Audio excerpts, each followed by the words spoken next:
Welcome back, everyone, to our weekly reading of Nietzsche's The Gay Science.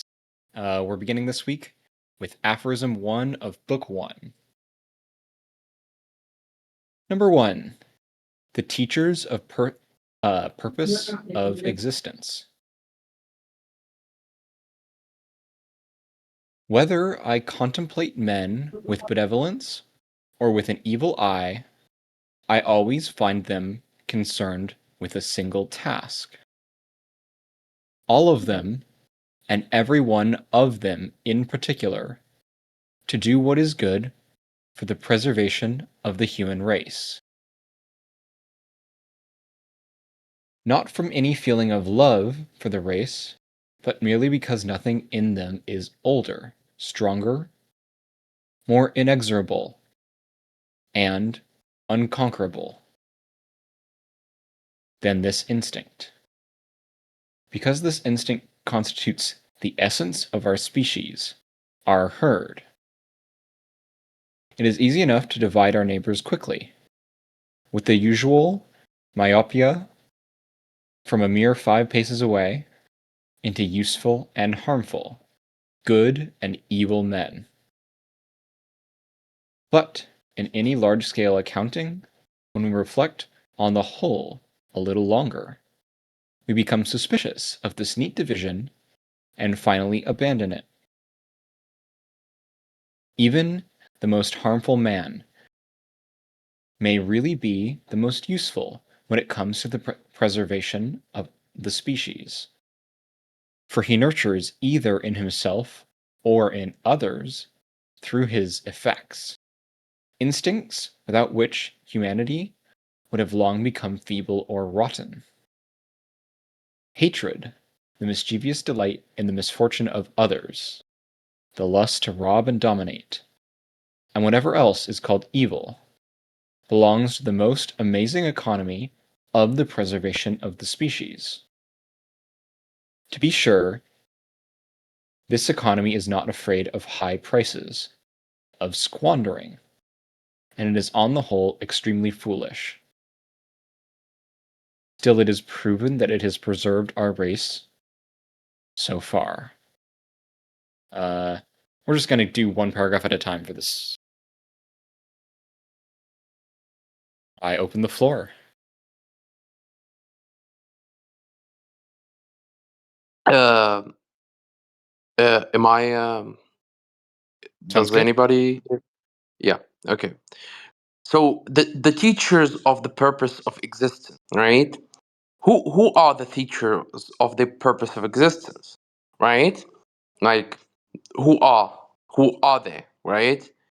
Whether I contemplate man with benevolence and with an evil eye, right? With an evil eye, like and I always find the concern with a single task, and all of them and every one of them, in particular, to do what good for the preservation of human race. Right. So let's take the first section. Who like, if you read Spinoza, right, and you read like Kant, right?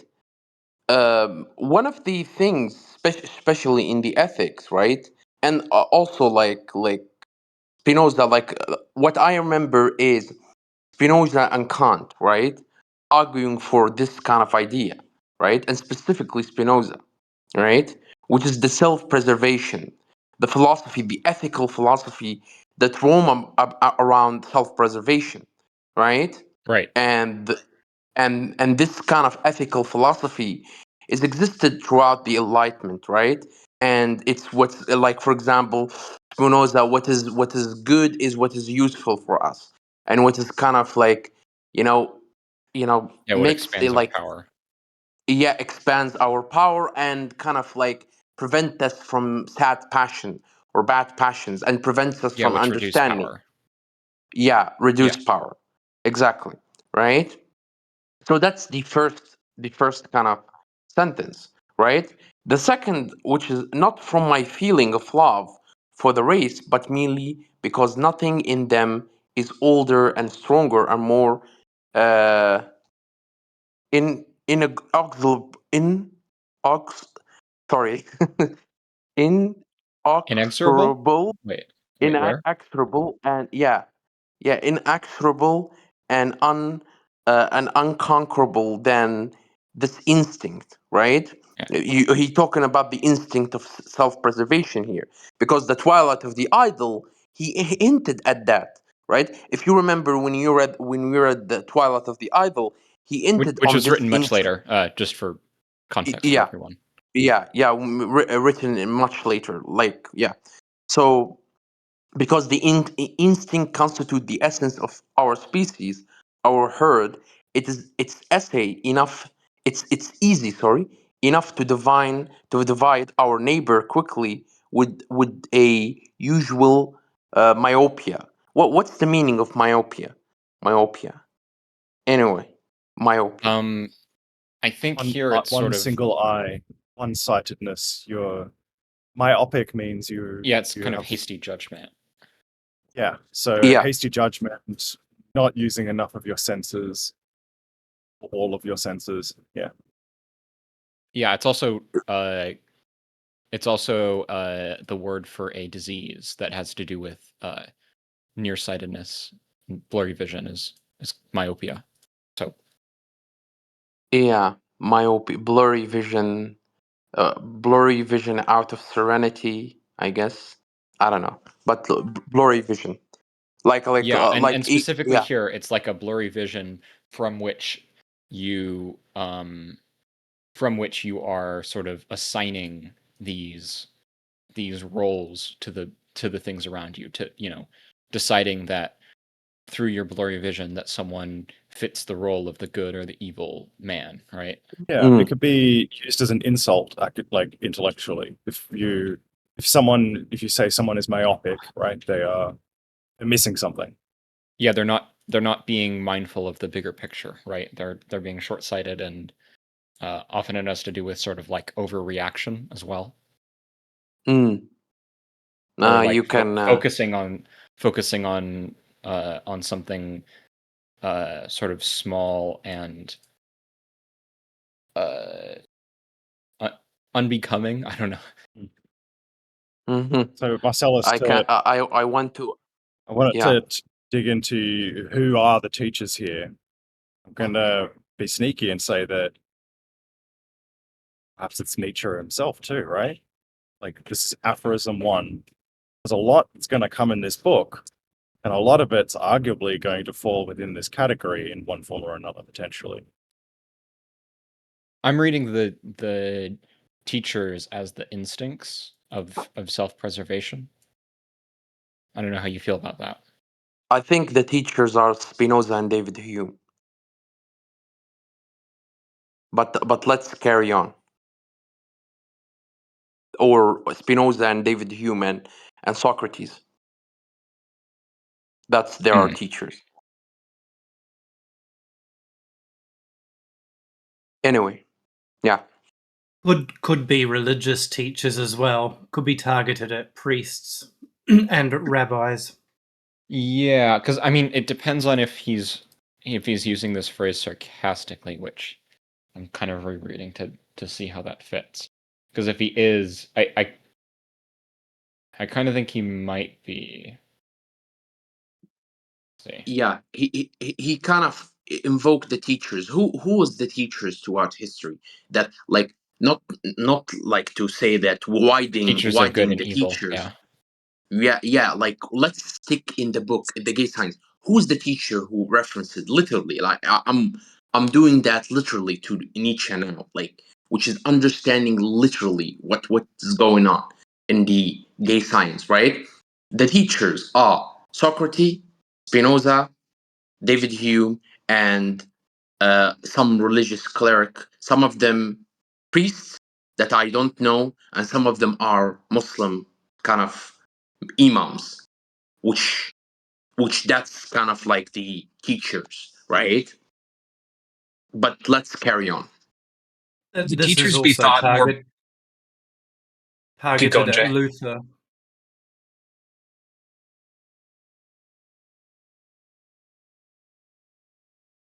Yes. And the church since the Reformation. Hmm.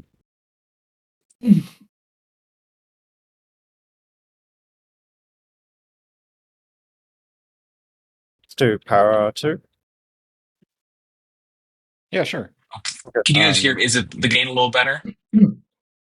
It sounds a little bit extra loud and echoey than Okay, usual. I'll fix that and then I'll add later on. Okay. It's not too bad right now.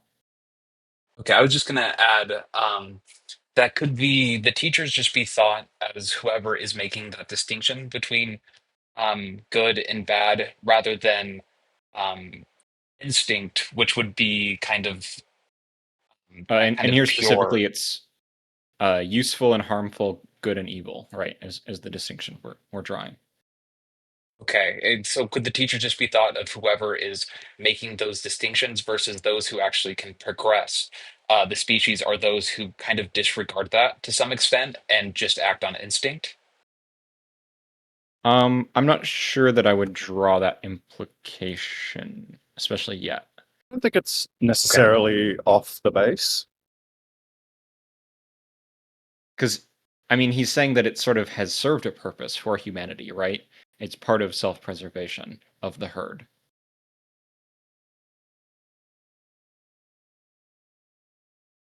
But anyway, let's continue on. Do you want me to read it, Rumpel? I can give it a go, but if my audio is a bit choppy, then I'm happy to pass back over. How do we feel? Yeah, it's a little choppy. Okay, in that case, I'll let you continue. I no longer know, this is paragraph 2.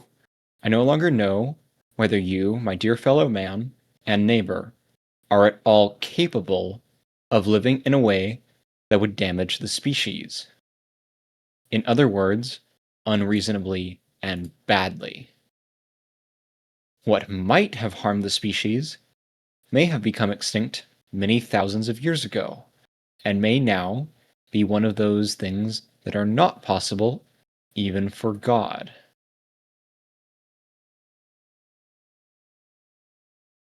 Pursue your best or your worst desires, and above all, perish.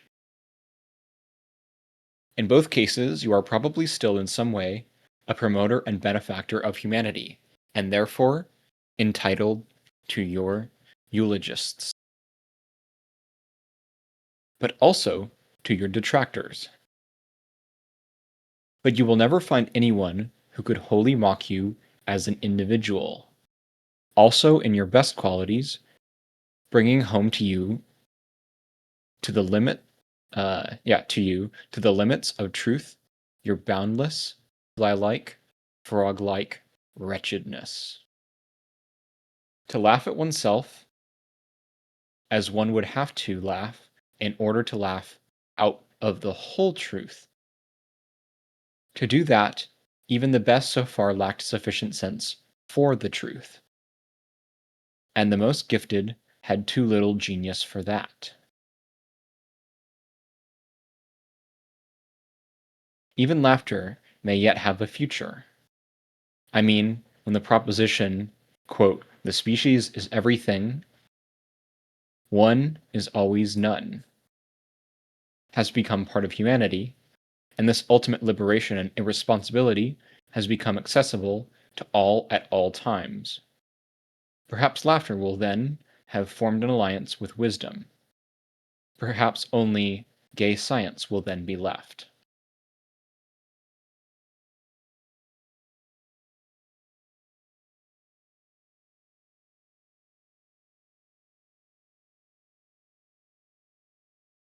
So I think here it's helping to clarify the previous paragraph quite a bit, and that he, even if he has issue um, with this herd morality, even here he's tempering it quite a lot with saying that it's sort of both the condemnation and the irresponsibility are necessary, right? Both the recklessness and um, the rectfulness, whatever the carefulness, sort of both of these are necessary for the survival of the species.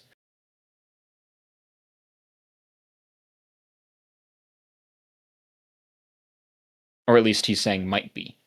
may have become. Uh, There is also an interesting setup. and he's going here specifically. Sorry, one sec. And here I read this specifically also as a critique of the idea of like ideology, right? The idea, and that even in a much more general sense of like the person who has sort of wrong beliefs, where he's saying even those who live to our eyes unreasonably and badly are serving purposes, or might be serving purposes. Sorry, go ahead, Rumpel. Yeah, the bit that stuck out to me is towards the end of that first page, but you'll never find anyone who could wholly mock you as an individual. Also, in your best qualities, bringing home to you the limits of truth, your boundless fly-like, frog-like wretchedness. That's a...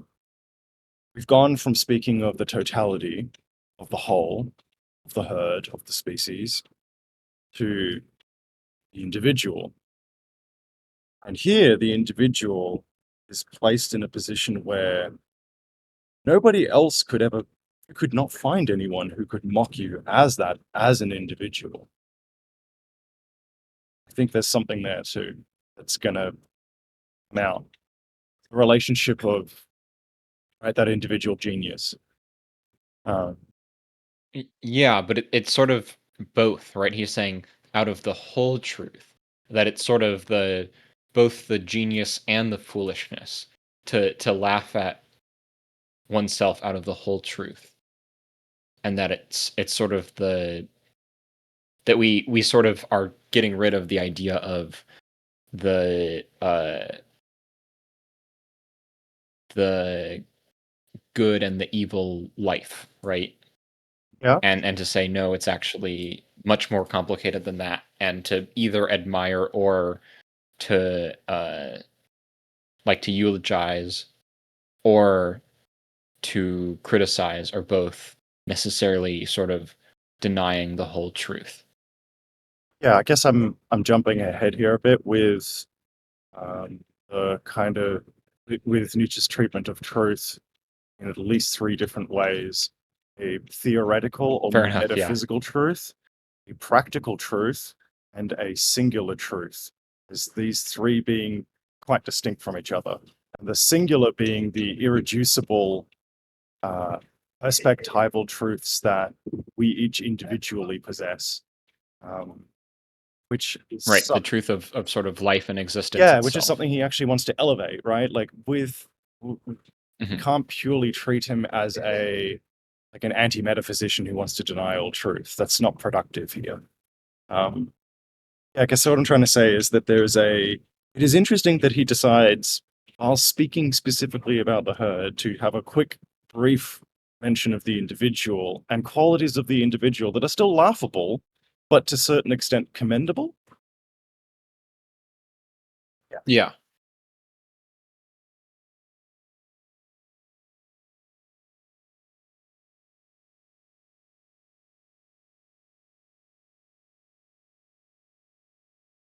And just a note for anyone unfamiliar with some of the terminology, the gay of gay science is referring to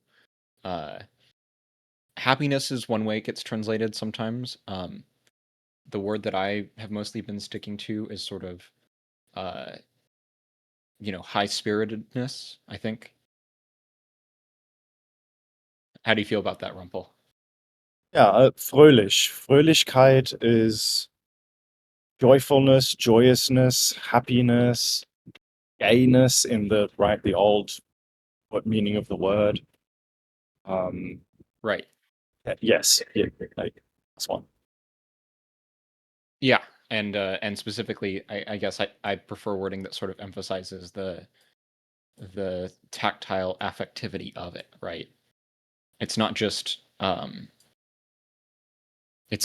like I guess sort of the idea of an abstract emotion. It's very much felt. I mean, There's a affectivity is. yeah, there's right? a Fröhlichkeit for me evokes like childlike frolicking. It evokes an innocence as well. Okay, yeah. To me. To play requires a certain level of security and safety in order for us to play as humans. I'm making a very broad psychological comment, not digging into Nietzsche here at all. Anyway, separate. Sorry, running off to a different space. Okay, yeah. Let's unless there's I think we can probably move on to the next paragraph unless there's any urgent comments. Quick question. It might be a It's really very interesting that he's kind of contrasting himself against Marx here with this, because this goes down the path of Homo ludens, or the playful human, rather than Homo faber, man as worker. And it's very interesting. We also missed in the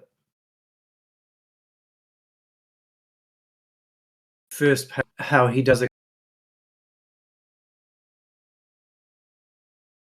comparison.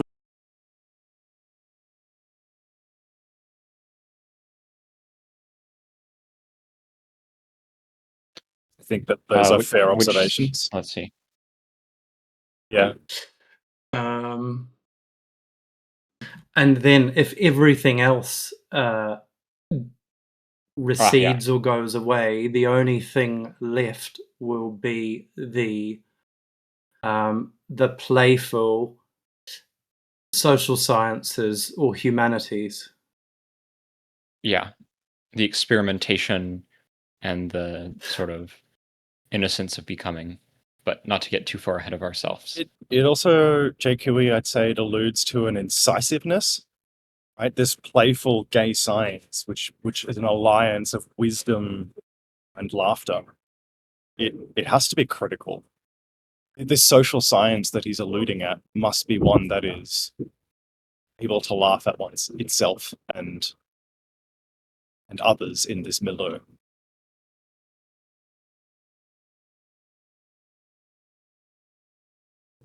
I think one of the remarkable things is that we never discussed Nietzsche in terms of like a sociology of kind of the diet, right? And how diets are kind of like, some of the things that are like crucial, right? Like diets and the philosophy of diets as such, right? And I think we'll have lots of this is opportunity to get into yeah, that later. I think we should yeah. probably continue on for the present, but I appreciate the comment.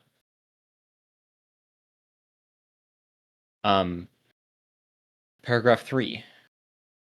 For the present, also I don't know if you can speak on this, Rumpel. I don't know how these are broken up in the original. Kaufman likes to insert paragraph breaks sometimes when they're not original. So I am going off of the Kaufman translation's paragraph breaks. Yeah, I don't have OG in front of me today, sadly. Sorry.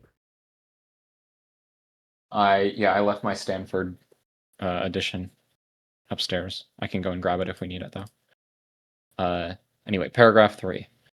For the present, things are still quite different. For the present, the comedy of existence has not yet become conscious of itself. For the present, we still live in the age of tragedy, the age of moralities and religion. What is the meaning of the ever new appearance of these founders of moralities and religions, these instigators of fights over moral values, these teachers of remorse and religious wars? What is the meaning of these heroes on this stage? Thus far, we have been the heroes and everything else, even if at times it was all that could be seen and was much too near to us, has always merely served to set the stage for these heroes. Whether it was machinery or coulis, or took the form of confidants and valets, The poets, for example, were always the valets of some morality. I'm going to continue on to paragraph 4 since it's very short. It is obvious that these tragedians, too, promote the interests of the species, even if they should believe that they promote the interest of God or work as God's emissaries. They too promote the life of the species by promoting the faith in life. Quote, life is worth living, unquote. Every one of them shouts. Quote, there is something to life. There is something behind life, beneath it. Beware. Unquote. What word is this? Coolice? I'm not familiar with this word. Like a theater thing, isn't it? Like stage stuff next to a theater. A flat piece of scenery at the side of the stage in a theater. Okay. So it's like a scenery background. Yeah, it's like something that you could fold up or like place up. Stagehands could place, behind that gives you like a backdrop, or could be mountains or forestry or like the internals of like a house to make the scene for the stage for that scene that you're doing. Okay. So there's a mobility about them. Makes sense. I think is. Yeah, they sort of change with the implied change of scenery.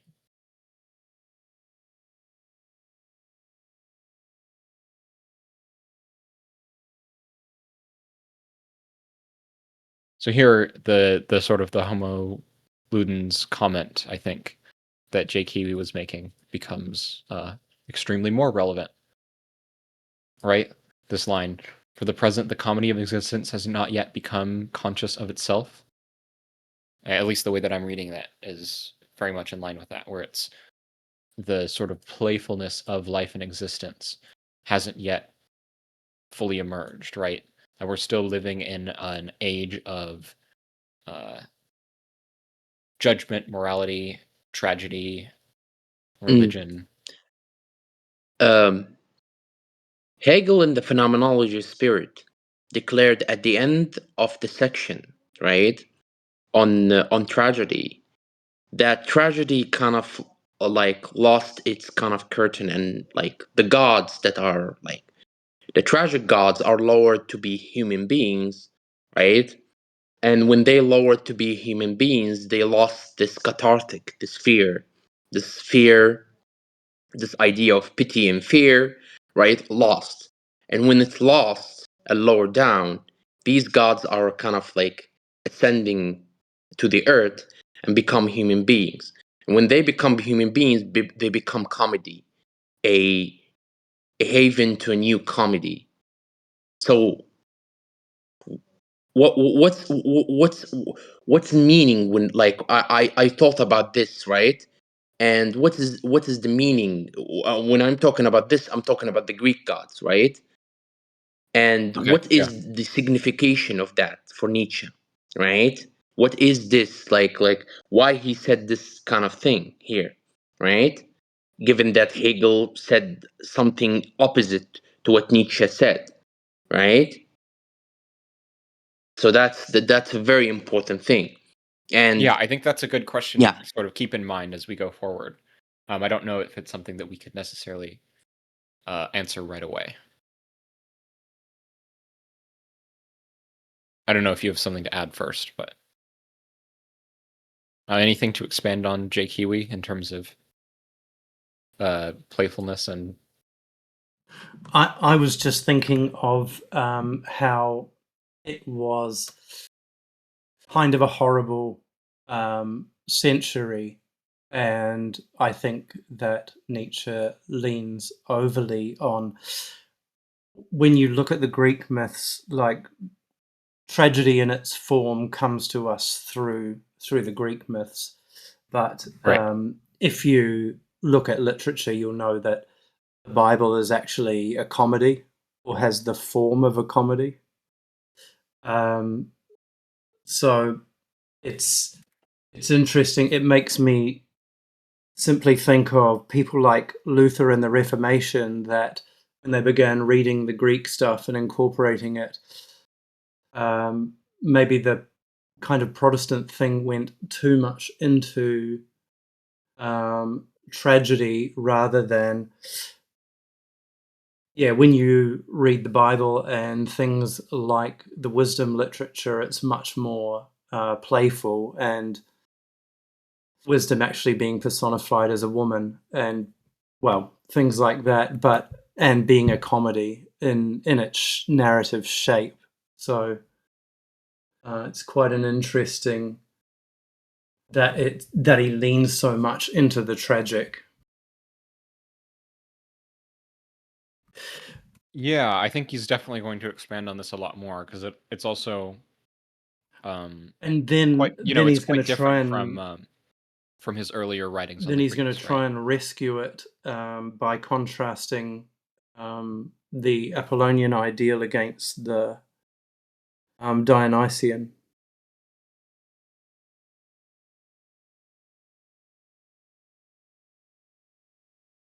Oh, Walshin had a great quote from I assume this is Nietzsche and Philosophy by Gilles Deleuze. Yeah, you got it. Only the aphorism is capable of articulating sense. The aphorism is interpretation and the art of interpreting. In the same way the poem is evaluation and the art of evaluating, it articulates values. Only the aphorism is capable of articulating sense. The aphorism is interpretation and the art of interpreting, in the same way the poem is the evaluation and the art of evaluating. It articulates values. It's a great little quote. I don't know, since this is more of a Nietzsche reading than a Deleuze reading, I don't know if we want to go into necessarily he too means much that there Deleuze. like he means that in Nietzsche that there is no things that are matter of fact, only interpretations, right?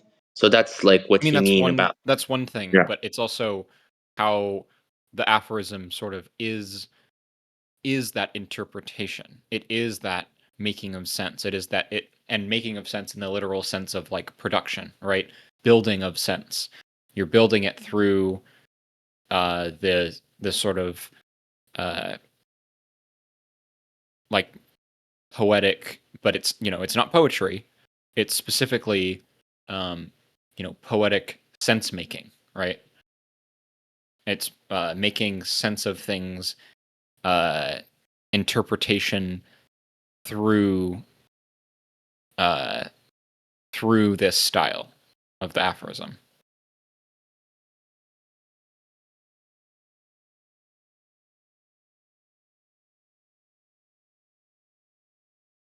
That interrupted my train of thought a little bit in terms of was there anything any question you wanted to get to, J Kiwi? I lost my train of thought a bit.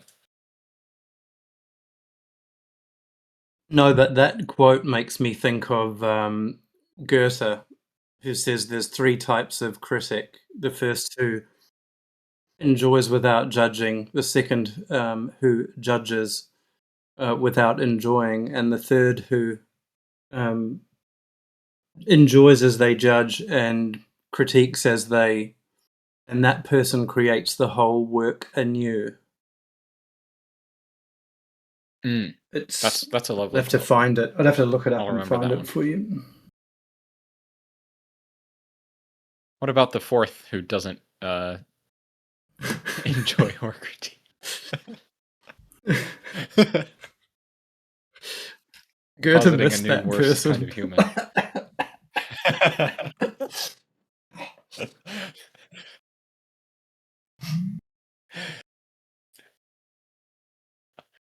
Uncritically not enjoying things. I love it.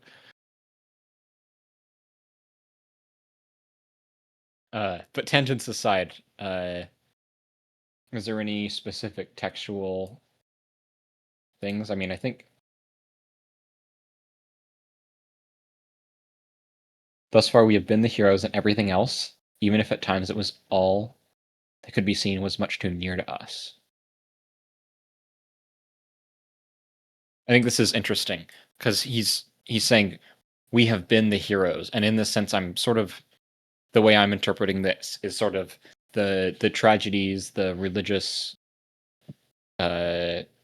meanings, the religious stories, sort of place our own lives and what, applying them to our own lives, what we can take from the stories directly, sort of placing us as the heroes, as the characters of the story, right?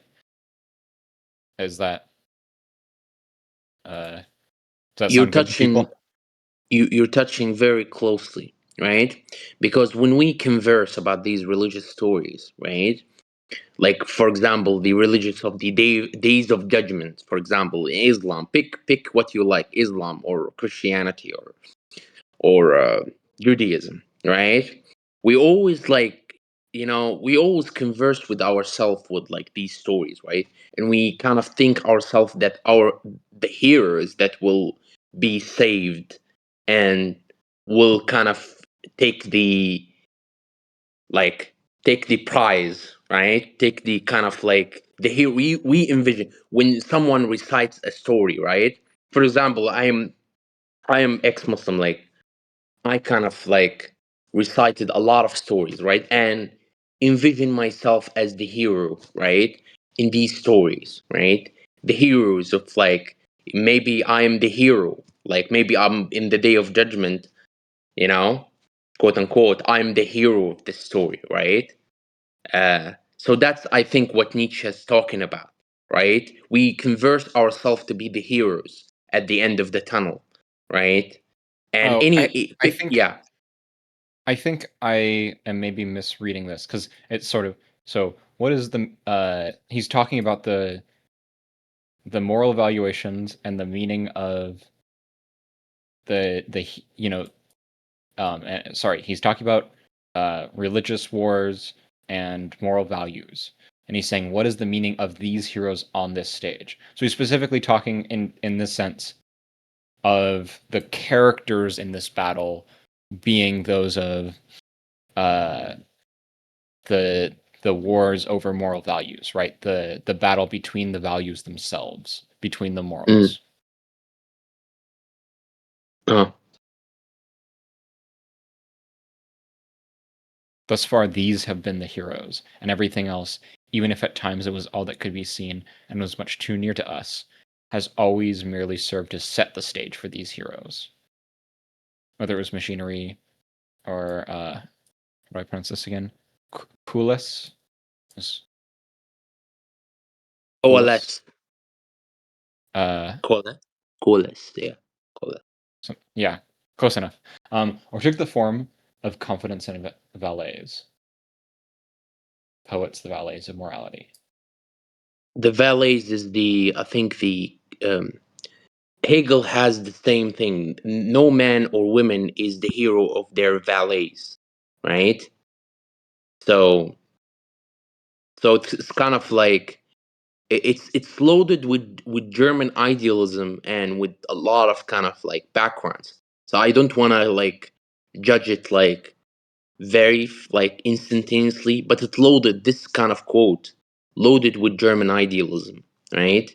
And with a lot of things because a lot of German philosophers like Hegel repeating this kind of like no man or woman is the hero of their Ooh, valets, wait. right? So I want to hear this. Do you think this talk of moral valuations and religious religious war and these could be kind of talking through sort of like a Hegelian idea of like regression in history? What do you think of that?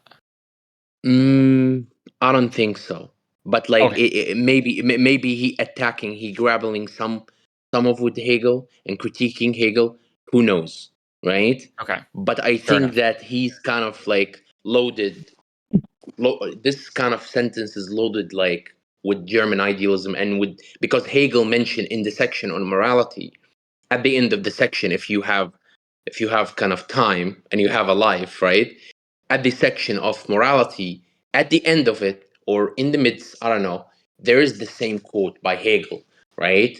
Which is like signifying the tragic gods, morality, mixing, right? Mixing between tragedy and morality, you know, in a phenomenological setting. But anyway. Okay, yeah. I think I'm going to continue on then. I think we did pretty good on that section. I was going to say, thinks of those things as incidental, things that are just wheeled out as a backdrop. And yeah, Right. you were begging the question there. Yeah, but yeah. to go in that direction, Okay, yeah. but that is rather what he is saying. Yeah, I maybe got a little sidelined with explaining how that the previous part, with sort of seeing if it relates to Hegel at all. But yeah, he's specifically sort of saying that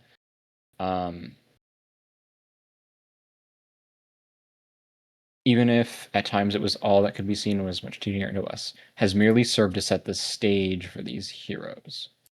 So he's saying, you know,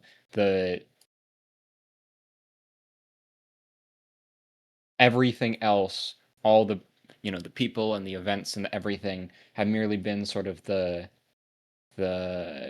background of the battle over morality, right? Hitherto, you know, up to this point in the sort of tragic existence, in the age of morality. That's how it's considered. At least that's how I'm reading it.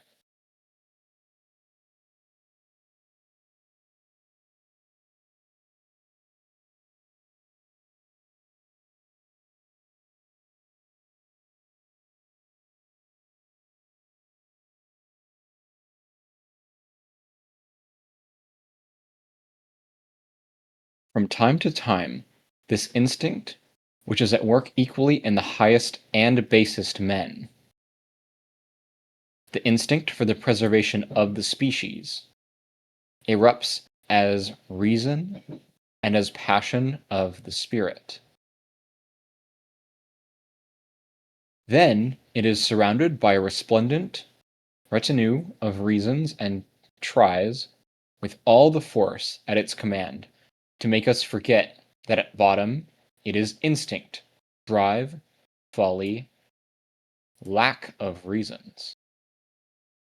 Life shall be loved because blank. Man shall advance himself and his neighbor because blank. What names all these shalls and becauses receive, and may not yet receive in the future? In order that what happens necessarily and always spontaneously, and without any purpose, may henceforth appear to be undone for some purpose, and strike man as rational and an ultimate commandment. The ethical teacher comes on stage as the teacher of the purpose of existence. And to this end, he invents a second, different existence, and unhinges by means of his new mechanics the old ordinary existence. Indeed, he wants to make sure that we do not laugh at existence, or at ourselves, or at him. For him, one is always one. Something first and last and tremendous. For him, there are no species, sums, or zeros. His inventions and valuations may be utterly foolish and over-enthusiastic. He may badly misjudge the course of nature and deny its conditions. And all ethical systems hitherto have been so foolish and anti-natural that humanity would have perished of every one of them if it had gained power over humanity. And yet, whenever the hero appeared on the stage, something new was attained. The gruesome counterpart of laughter. That profound emotional shock felt by many individuals at the thought, yes, I am worthy of living. Life and I and you and all of us become interesting to ourselves once again for a little while. Ooh, what a great paragraph. Just before I lose sight of it, this line right here, Twilight of the Idols, a section of it is kind of straight out of this line. He invents a second different existence and unhinges by means of this mechanics, the old ordinary existence. Super, super in line with how he talks about the existence of the real world, real sort of in quotes, where it's the world that gets constructed as real in opposition to the false world,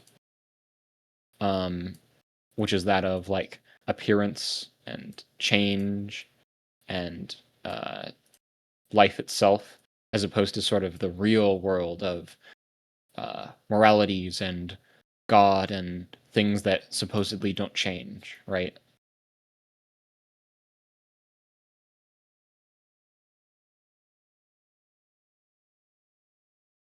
And again, this line from the opening line: "From time to time, this instinct, which is at work equally in the highest and basest men," again, sort of getting away from this idea of, I think it, at least I would read it as, in some sense, getting away from ideology, getting away from like that. There's a specific way that this instinct is at play in all men, and it's all sort of playing out in its own way.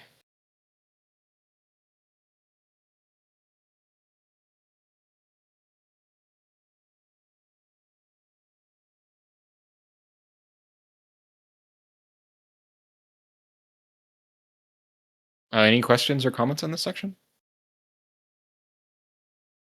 We could also think of this in terms of people's changing perceptions of time and space.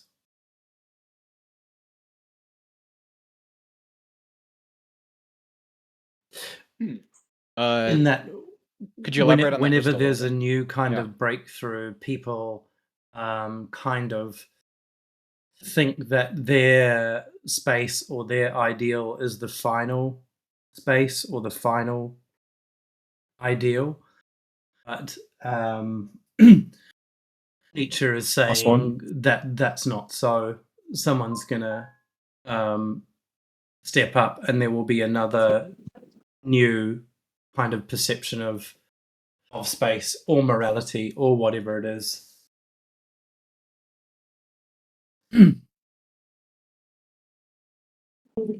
Last one. I agree with that. The use of the term, and it was italicized in this section, of the one.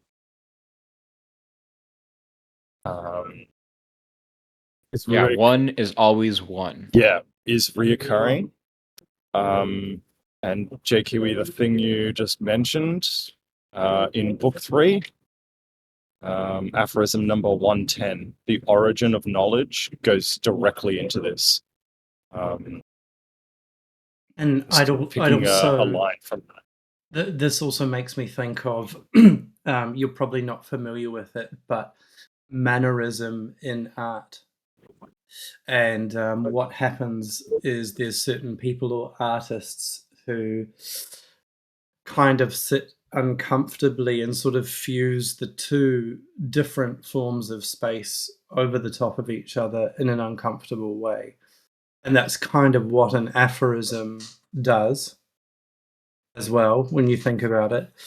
But Nietzsche is one of those people. He's like sitting on the verge of radical and massive social and scientific change, and there's changing conceptions of time and space, you could argue, and yeah. Yep. from 110, skipping ahead a bit, I realize this is book 3, but it's so directly related to what we've just been talking about. Quote, they invented the sage as the man who was unchangeable and impersonal, the man of the universality of intuition, who was one and all at the same time. One and all there are capitalized, with a special capacity for his inverted knowledge. They had the faith that their knowledge was also the principle of life. And in order to claim all of this, they had to deceive themselves about their own state. They had to attribute to themselves fictitiously impersonality and changeless duration.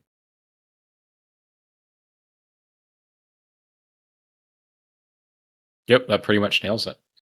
Great section.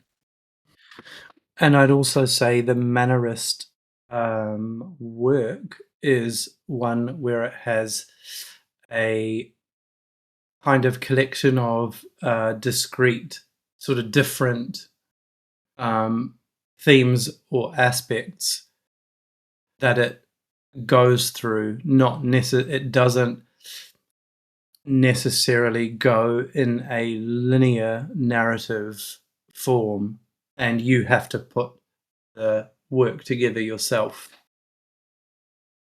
as well.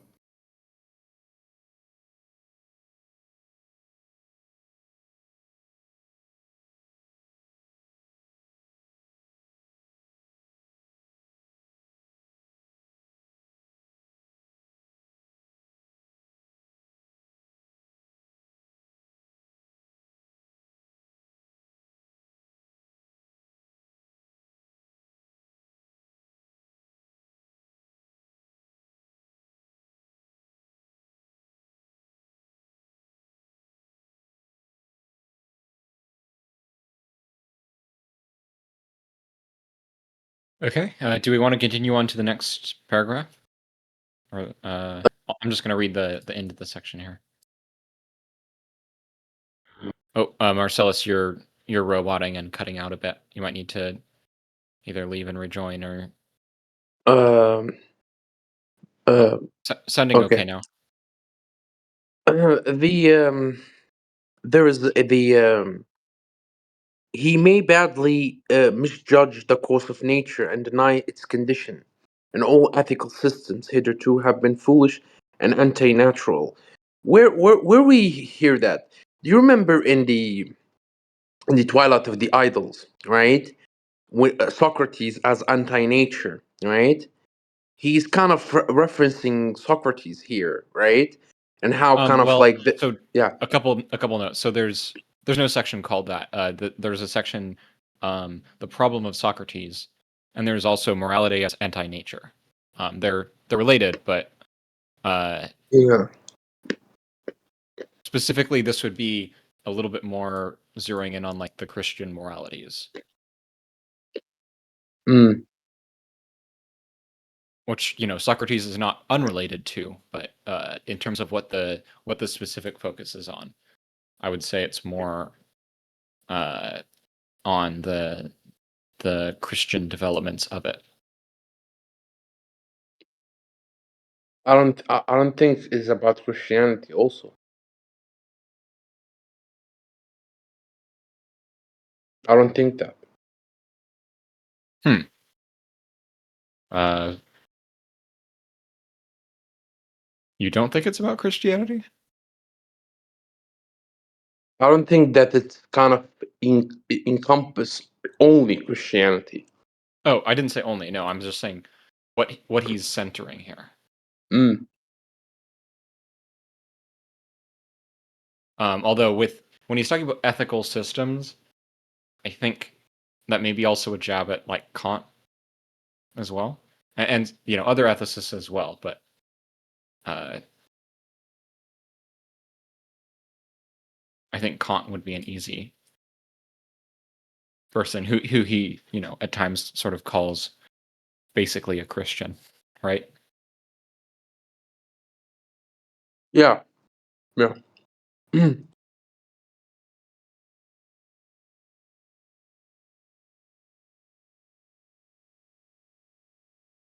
There is no denying that in the long run, Every one of these great teachers of a purpose was vanquished by laughter, reason, and nature.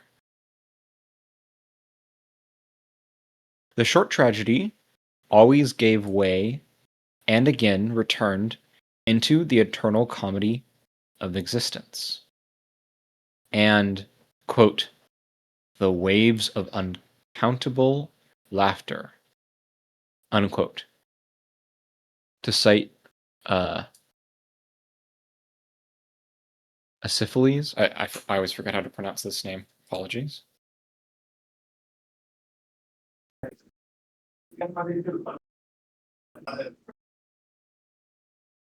Aeschylus? My Greek is awful, so Yeah, close enough. Aeschylus, yeah. To cite Aeschylus, must in the end overwhelm even the greatest of these tragedians. In spite of all this laughter which makes the required corrections, human nature has nevertheless been changed by the ever new appearance of these teachers of the purpose of existence. It now has one additional need: the need for the ever new appearance of such teachers and teachings of a purpose. so before we go Gradually, on, why? man has become. Why? Yeah, go ahead. Why? Before we go on, Right. why? Why has it now one additional need? I have my answer, but I wanted to throw that out there. Why does it now have an additional need? Why is there a renewed vigor for having teachers of the purpose of existence?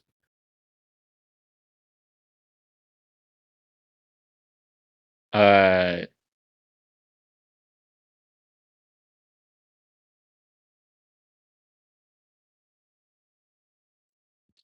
Could that be because almost an unwillingness to kind of, like in the last paragraph, it kind of has that shock doctrine attributed to that kind of laughter. It's almost like a unwillingness to go down that path redirects into a sense of purpose and needing when one finds himself insufficient.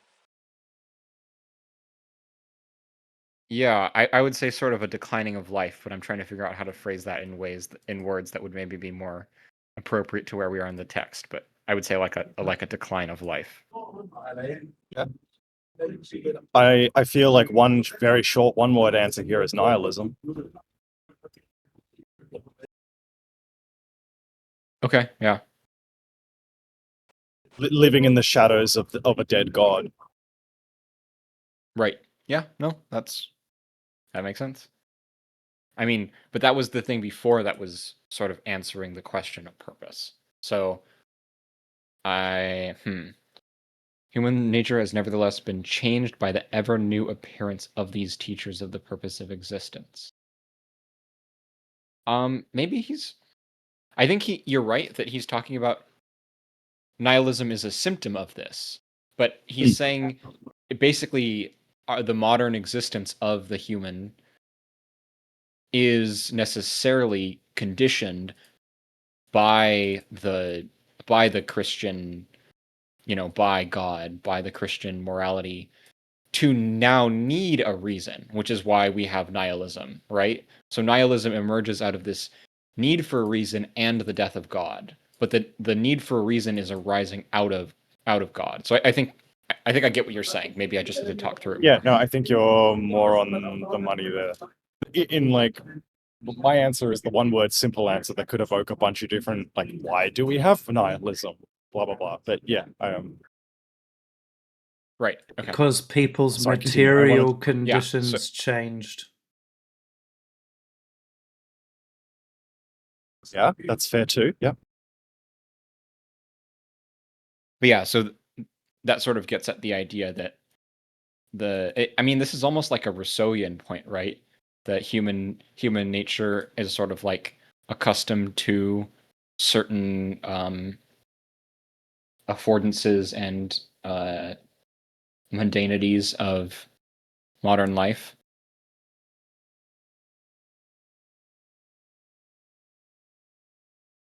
That sort of become requirements, and maybe sort of purpose is one of them now.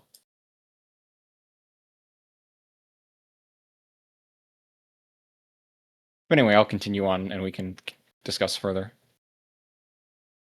Gradually, man has become a fantastic animal that has to fulfill one more condition of existence than any other animal. Man has to believe, to know, from time to time, why he exists. His race cannot flourish without a periodic trust in life, without faith in reason in life. And again, the human race will decree from time to time. There is something at which it is absolutely forbidden henceforth to laugh. End of that quote. The most cautious friend of man will add, quote, not only laughter and gay wisdom, but the tragic too, with all its sublime unreason, belongs among the means and necessities of the preservation of the species. Consequently. Oh, do you understand me, my brothers? Do you understand this new law of ebb and flood? There is a time for us too.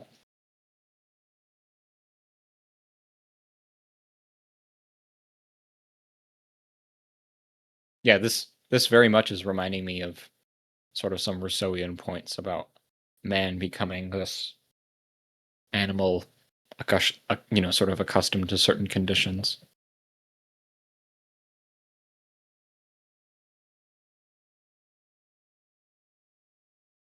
I don't know if anyone's more familiar with Rousseau than me, who can either expand on that quickly or make fun of me for not knowing my Rousseau very well. Either one is fine.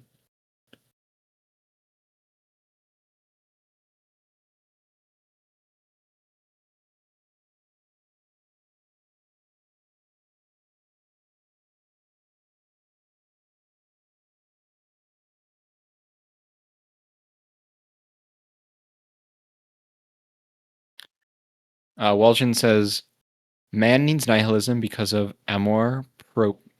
Amor fati. Propre. Propre or different thing. fati. Yeah. Amor propre. Propre. Apologies. I don't know Latin to save my life. Self-love. It means self-will. Yeah, self-worth, self-love.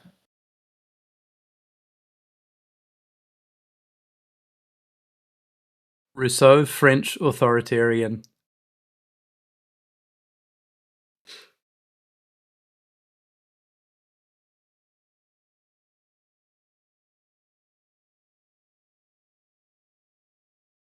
I'm glad I'm not the only one who can't pronounce it, at least.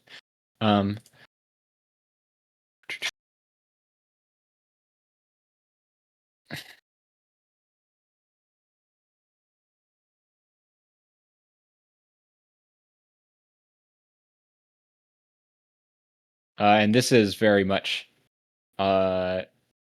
Nietzsche talking about himself here. The most cautious friend of man will add not only laughter and gay wisdom, but the tragic too, with all its sublime unreason belongs among the means and necessities of the preservation of the species.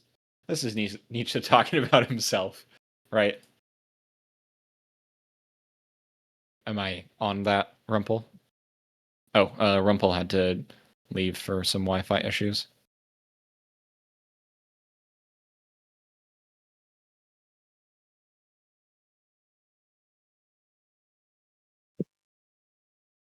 One thing I find interesting is that right after the point that you just pointed to, August, it kind of Nietzsche includes us kind of as his brothers in this, and I'm wondering if there's almost a kind of universality that Nietzsche finds in in laughter, and those who aren't the things that you can't laugh about, and those who are kind of excluded from the current structure. But by falling into laughter, that's where you could find a more universal type of being.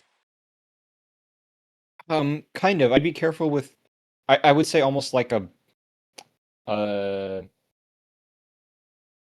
a broken universal. I don't know. Maybe there's a better term for it, but it's sort of a universal in non-universality, right? A universal in the absurdity of life. A universal in the breakdown of the universal, right? Yeah, I think It's I sort of agree not. with that. Okay, yeah. Ah, Rumpel joined us again. I was just saying, this section right here is totally Nietzsche talking about himself, right? Birth of tragedy stuff. The most cautious friend of man will add.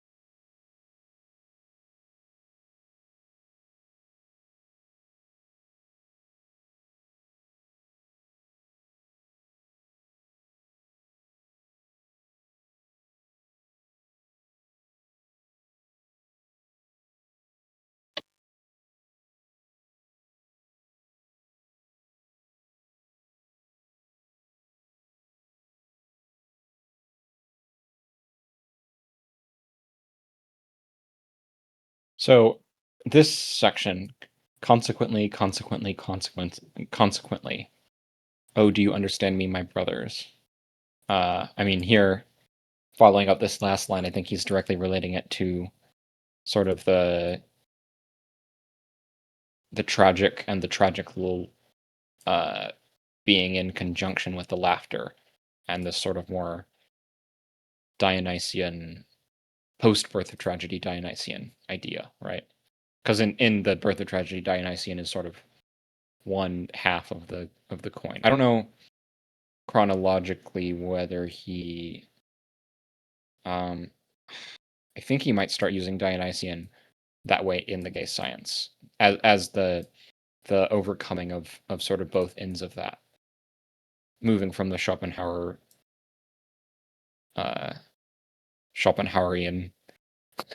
uh, sort of model of the Apollonian and the Dionysian to his own understanding that goes beyond both and incorporates both as necessities of life.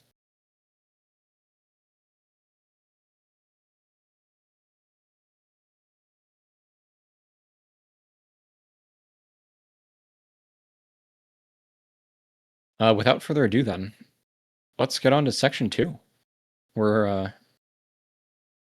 This one's a lot shorter. I think we're doing a solid job making it through. Number 2, the intellectual conscience.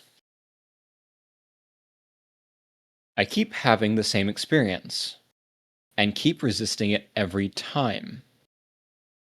I do not want to believe it, although it is palpable. The great majority of people lack an intellectual conscience. Indeed, it has often seemed to me as if anyone calling for an intellectual conscience were as lonely in the most densely populated cities as if he were in a desert. Everybody looks at you with strange eyes and goes right on handling his scales, calling this good and that evil. Nobody even blushes when you imitate their weights and are underweight. When you imitate their weights, intimate. Okay, let me start that again. Nobody even blushes when you intimate that their weights are underweight. Nor do people feel outraged. They merely laugh at your doubts. I mean, the great majority of people does not consider it contemptible to believe this or that, and to live accordingly, without first having given themselves an account of the final and most certain reasons, pro and con, and without even troubling themselves about such reasons afterward. The most gifted men and the noblest women still belong to this great majority. But what is good-heartedness, refinement, or genius to me? When the person who has these virtues tolerates slack feelings in his faith and judgments, and when he does not account the desire for certainty as his inmost craving and deepest distress, as that which separates the higher human beings from the lower.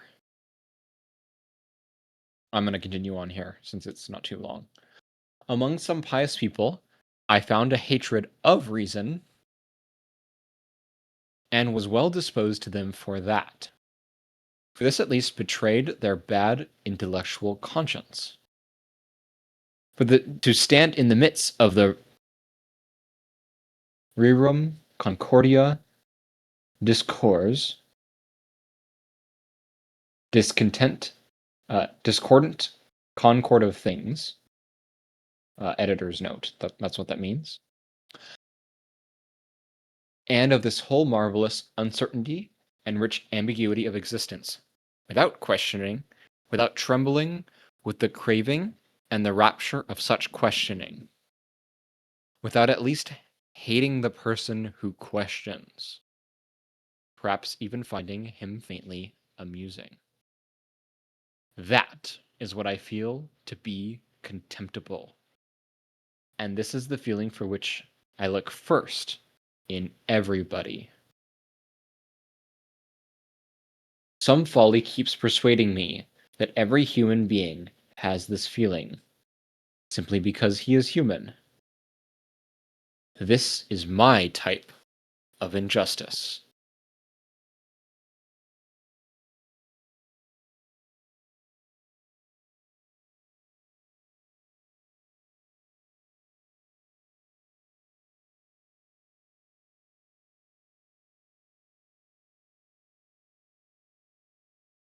Die ho haram Menschen.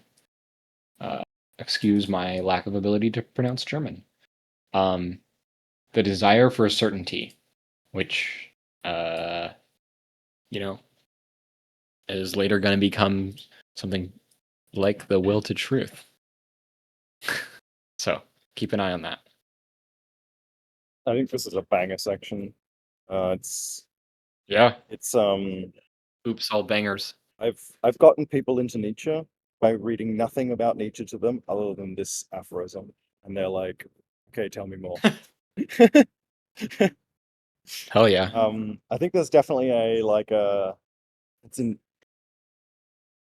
he's wanting to snag you in.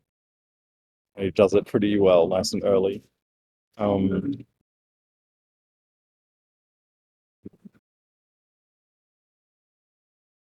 Yeah, it has everything. It has sort of the bold, sweeping statement: the great majority of people lacks an intellectual conscience, but then also sort of this self-deprecating style that Nietzsche does so well.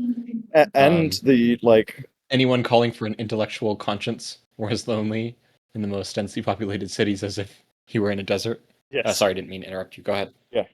And so in this sense, right, one would imagine Nietzsche feeling quite lonely, having written this, speaking about himself in it.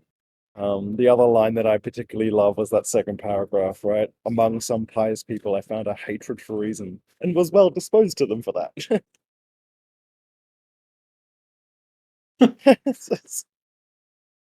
For this at least betrayed their bad intellectual conscience. Oh, chef's kiss.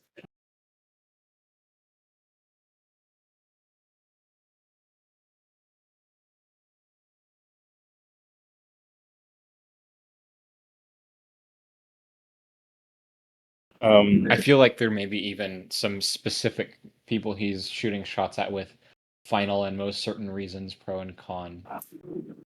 Mm. Honestly, I'd almost think of like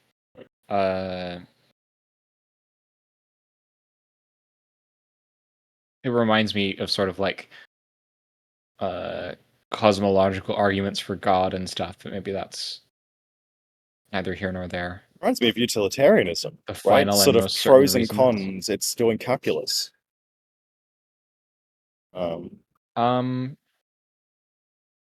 Yeah. I don't know. The phrase final and most certain is really the part that's standing out to me. Yeah, the calculation for sure as well. Without even troubling themselves about such reasons afterward. Yeah, not problematizing the sort of the scale on which you are measuring. Their weights are underweight. What a fucking great line. Often, I can't believe I butchered it so badly. Goddamn, intimate. Hoffman has Which a is sort of like interject or put forward, right?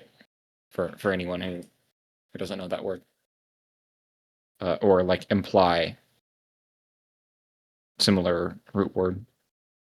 to see. Sorry, go ahead. To see what people think about this closing line, because Kaufman saw it fit to give a pretty big footnote. The closing sentence is, "This is my type of injustice," right? The idea that some kind of folly keeps persuading me that every human being has this feeling simply because he is human. This is my type of injustice. And Kaufman's footnote is, many interpretations of Nietzsche's thought are invalidated by this very important and characteristic section. Nietzsche never renounced it, and then we're being told, for comparison's sake, to have a look at sections 319. 319 is entitled The Interpreters of Our Experiences. 335, which is Long Live Physics, which is a banger in this book. And then what was the other one? 344. I don't know what that is off the top of my head. What is 344? 344 is How We Too Are Still Pious. And then bits from the Antichrist. Yeah, I'm kind of keen to see what people think by this. Do we feel that... I think these sections are related, that Kaufman is pointing us to as contrasting comparison points. But yeah, Kaufman here is directly saying that many interpretations of Nietzsche's thought are invalidated by this very important and characteristic section. Nietzsche never renounced it. What important... many interpretations of Nietzsche's thought? Okay, so I guess Kaufman's saying that there are going to be wrong interpretations that are invalidated by this aphorism. What are those interpretations? Which ones are invalidated? Which ones are substantiated?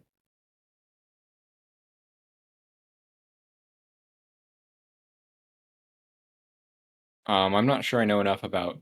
I would guess sort of moralistic interpretations of Nietzsche, and also some of his. I would guess some of his comments on nobility. There's sort of like for a while, one of the dominant strains of Nietzschean interpretation and scholarship was that of like the aristocratic rebel, right? And here he's specifically saying he thinks the nobility also have this same uh, uh, moralizing without reflection Well, it's presumptuous of him, on the process and itself. that many of those people have had those thoughts themselves, but decided, well, actually, it is better this way.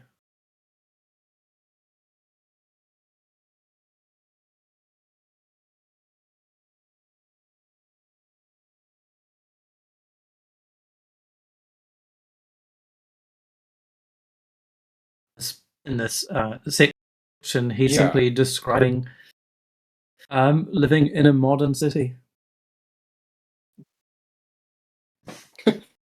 Yeah. Which is Yeah. what is happening. Like, he's at the tail end of the people are flooding back into the cities in this period,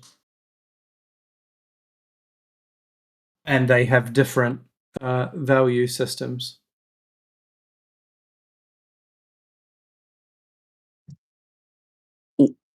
What I keep, laser focus about is that when he said the most gifted men and the noblest women still belong to this great majority, but what is the good-heartedness, refinement, or genius to me when the person who has these virtues tolerate a slack feeling in his in his fate and judgment, and when he does not account the desire for certainty, right, in his innermost craven and deepest distress, right? So it's implication of a kind of a meta tragic kind of way of like what is like when he said like uh uh sorry uh like the person who has these virtues tolerates like when the person like I don't, sorry, I don't have my glasses because I when sorry um but what is the good heartedness, refinement, or genius to me when that person who has these virtues tolerate a slack of feeling in his faith and judgment, when he does not account the desire for certainty as his innermost craving and deepest distress, as that which separates the higher human from the lower, right? So there's a virtue, right? The idea about virtue, and what is the relation to virtue to these kind of like what like Nietzsche will set the stage, right? Values, I guess, or virtues, right? Judgments, right? Like when great men or great women, right? Doesn't they have like they don't have the faith and judgment, right? And they don't account for this desire for certainty. There's a more idealist undertoning of it, right? But like at the same time, like what is this kind of Nietzsche talking about here? Because what he's accounting, is he accounting for virtues, right? Which is also, we agree that it's a desire for certainty, right? It's Yeah. So does he account for virtues? These virtues, right? Or we have different systematic like view, or Nietzsche has this different systematic view of virtues, right? And values that we kind of never kind of dig deeper to understand and to make distinctions, right, of it. That's kind of the interesting thing about this section, I guess.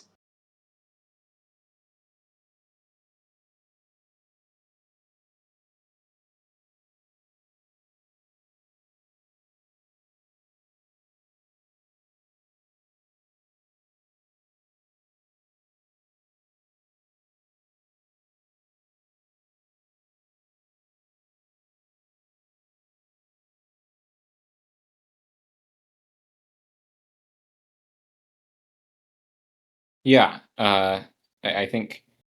Sorry, I got a little. I'm getting quite tired, unfortunately. Was there a specific question, or were you just commenting on it? Because I was just rereading the section a couple of times to make sure. Yeah, there is a question like, how can like Nietzsche, as an artist, play with these virtues, right? That he kind of comment in these specific sentences, right? How kind of like um will play with these or talk about these or address these things, right? Or the idea of virtue, these virtues, right? Um, yeah. or how can like how is kind of like how can like the systematic kind of things, right? Um, about these, right? Because there is some virtues that are kind of concealed, and there is values that are concealed from us. Um, I mean, that's my question. I'm not sure what you mean by values that are concealed. I mean, virtues that we kind of um, like there's values that are kind of like, you know, returning to the first section. There is values that are kind of useful but harmful at the same time, right? Or virtues that are useful but harmful at the same time, right? To whom? To the individual or the herd? I mean, to the individual. No, because it's on the level of the herd that it's sort of always useful, right? To have, as we were talking about it before, to have this kind of variation and freedom. That's for the herd, not the individual, Mm. right, Rumpel? What was the bit about freedom, sorry? This sort of the playfulness and folly and sort of this I'm a little too tired for this, but we were talking about the sort of the position of that which is sort of not, at least the way that I read it, is sort of uh testing out things that are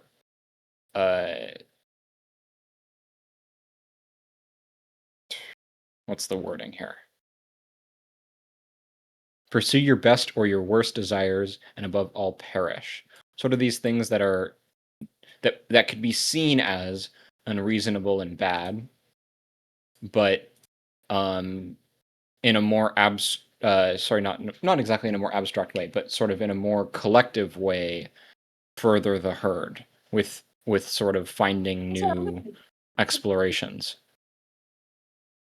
Yeah, and the suggestion by him too is that we're at a civilizational point where we might have reached the cusp where no one individual can kind of uproot the species, so to speak. You know, cause it calamity, or Yeah, although he doesn't necessarily say civilizational, he's more talking about uh like evolutionarily and historically. He's sort of saying that yeah. he wonders whether the species could even have sort of made it to this point if not for the fact that everything it does necessarily sort of falls back on a reification of the species, a reinvigoration of the species. Reinvigoration of the species at its lowest common denominator, perhaps. Or at least I wouldn't say in I'm not sure that reinvigoration I of the agree. species in a necessarily wholly life-affirming way. What preserves the species can be awfully deleterious to most of its members. Yes. Yes, but it's still for the fact that it is preserving, even if it is life denying, it's also in another sense life affirming, right? I mean, or life furthering. Right. Maybe Like not that's life affirming. this is the like setup is that we're at a point where even the quote unquote evil men aren't sort of uproot this project anymore. That perhaps even And the it's not just evil that they men aren't uprooting no, it, that but they're they're aiding even it. Yeah, they're he's sort making of it, they're continuing it, or that there will be a counter reaction to that evil man or that evil. yeah, it's still useful. Yes, yeah. There's a utility factor for the herd en masse in one capacity or another.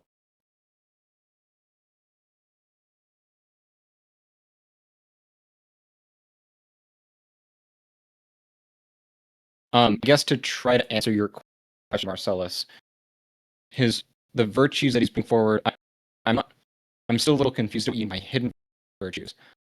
But the good-heartedness, refinement, or genius, he's sort of talking about what separates, how he's separating the, as he says, the sort of the refined, the non-great majority of people. He's talking about the great majority of people here and how they have a lacking of intellectual conscience. So he's laying out what for him is an intellectual conscience. And for him, it's this sort of acknowledging and pushing away from the universal capital T truth, the desire for certainty, Yeah, and also saying that through these virtues. yeah, and also saying that even if you possess these virtues, if you suck at the other stuff, he still thinks poorly of you. Which virtues? I mean, he's saying specifically that these virtues are this thing to him, I think, as I'm reading it at least. So what is good-heartedness, refinement, and genius when the person who has these virtues,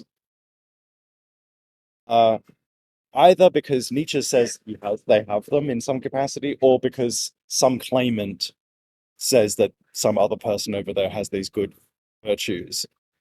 Even if they had them, if they don't account for the desire for certainty, then they're still, in Nietzsche's mind, separated from higher, from a lot. There's a typification that Nietzsche is doing. So even if you do possess, Yeah, I'm a according little to bit other uncertain. people, like if someone else enters the conversation and says, "Oh, but person B over there, he's good-hearted, he's refined, there might even be some genius in him," Nietzsche might go, "But does he account? Does he account or not account for the desire for certainty? To what degree does the will to truth express itself in this individual?" Yeah, no, I think you're right. I was reading this as an explanation of what he thinks these virtues are, but I think you're He's right. just plucking virtues It's taken me a he's couple times. plucking virtues that the herd itself proclaim as virtuous, being good-hearted, having refinement, having genius. Some of those might even overlap with terms Nietzsche himself might look in people or might cherish in people. But if the will to truth isn't accounted for, then what's the fucking point? Is kind of almost the Right. The virtues just become their sort of a force into themselves that goes then sort of against life for truth. Reactive And forces. this is yeah, exactly. And that's what separates the higher from the lower. Okay, great. That was very helpful. Thanks. I think I'm going to end off here. Thanks for joining, everyone.